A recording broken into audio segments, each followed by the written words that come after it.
The human rights defender of Armenia, Tatoyan, posted on his Facebook a video which shows the presidents of Turkey and Azerbaijan who say that the captives of the Armenian side are illegally kept in Azerbaijan for the exchange of certain minefield maps and parts. The Office of the Human Rights Defender of Armenia has translated the video into Russian and English and has conducted an analysis of the video. It will be forwarded to the specialized agencies of the UN, the OSCE, and other international organizations, along with the official letter of the Human Rights Defender of Armenia, Tatoyan added.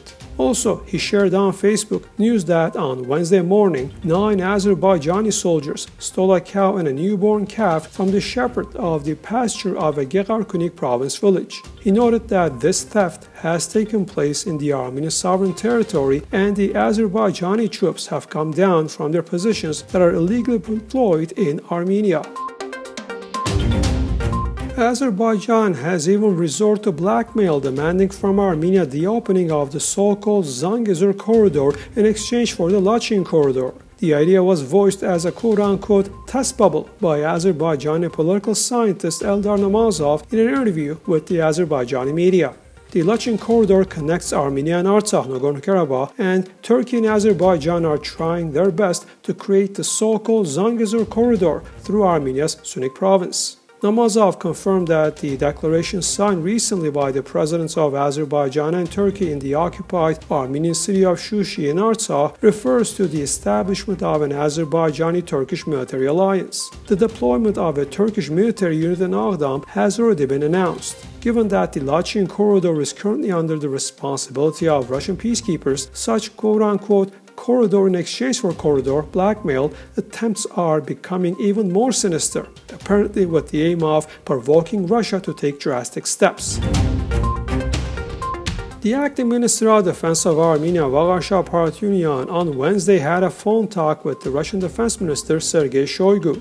They discussed the ways to resolve the current situation on the Armenian-Azerbaijani border. Tatoyan noted that the Armenian side respects the calls of partner countries and organizations to settle this issue peacefully, adding that the position of the Armenian side is unchanged in this regard, and that is, the Azerbaijani army units must leave the sovereign territories of Armenia without any preconditions.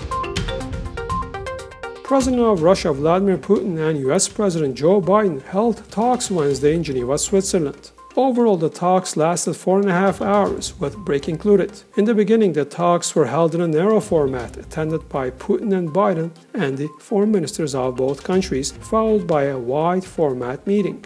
Following the talks, Putin said that Russia and the US have agreed to reciprocally resend their ambassadors, but he fell short of saying when the ambassadors will be returned. Overall, Putin said the talks were constructive, noting that even though the meeting was not held in a hostile atmosphere, it proceeded in principle. Meanwhile, Biden called his meeting with Putin in Geneva as positive. During the news conference following the meeting, Biden said there were moments when neither of them agreed with each other and they spoke out about this, adding that this was not done in a hyperbolic atmosphere.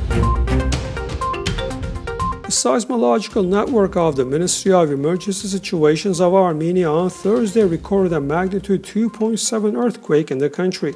It was recorded 8 kilometers northwest of Yelpin village in Vyotzor province and 10 kilometers beneath the surface. The tremor measured magnitude 3 to 4 at the epicenter. As of Thursday morning, 96 new cases of the coronavirus were confirmed in Armenia, and the total number of these cases has now reached 224,000 in the country. Also, one more death from COVID-19 was registered, making the respective total 4,491 cases.